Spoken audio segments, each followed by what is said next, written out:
परत तुमचं स्वागत करते रुईज रेसिपीमध्ये। आज मी तुम्हाला चीजी पावभाजी फंडू दाखवते।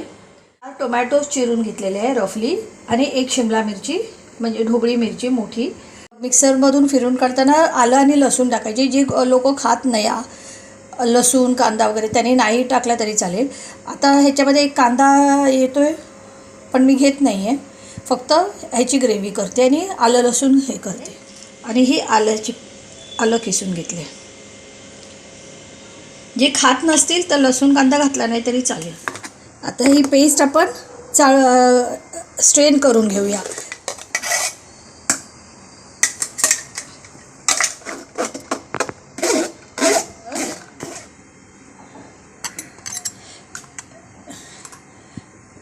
दोन टेबलस्पून काश्मीरी लाल मिरची, एक मोठा चमचा धने पावडर, अर्धा चमचा जीरा पावडर, स्वच्छ धुवून त्याची साले काढून बारीक तुकडे करून शिजवायचे पाणी घालून। कुकरला लावायचं असतं पण मी आता इथे लावते। चिरून आता बटाटे उकळायला ठेवले आहेत मी। त्याची उकडल्यानंतर प्युरी करायची।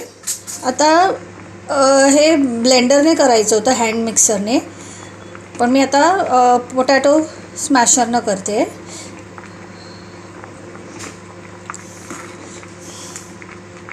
आता मी तेल थोडंसं घेते जेणेकरून बटर जळायला नको।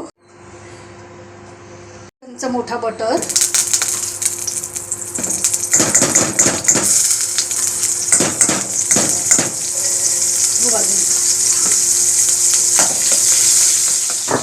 आता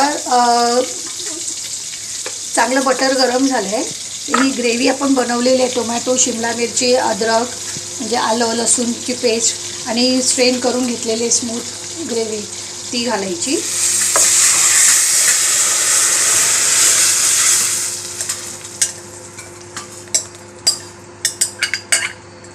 आता ह्याला भाजी हे व्हायला लागली आहे टोमॅटोची ग्रेव्ही आणि शिमला मिरची, तेव्हा आपण ही चीजी आहे म्हणून माझ्याकडे 4 प्रोसेस चीज होते ते ग्रेट केले जेणेकरून लवकर मेल्ट व्हायला पाहिजे या भाजीमध्ये।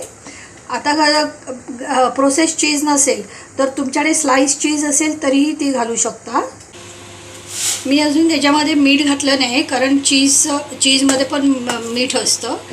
आता ते सगळं बटाट्याचं वगैरे ग्रेव्ही वगैरे टाकल्यानंतर मी टेस्ट करून बघणार आणि मग चवीपुरतं मीठ घालणार। आता हे चीज पूर्णपणे मेल्ट झालेलं आहे। त्यानंतर हा जो आपण बटाट्याचं हे बनवले प्युरी ते घालायचं। त्याच्यात चंक्स अजिबात नको आहे बटाट्याचे। स्मॅशरने मी चांगले स्मॅश केले।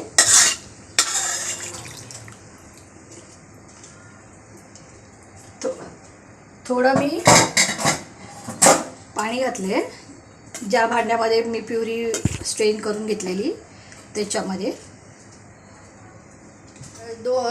2 टेबलस्पून पावभाजी मसाला आहे ह्याच्यात घातला आहे मी।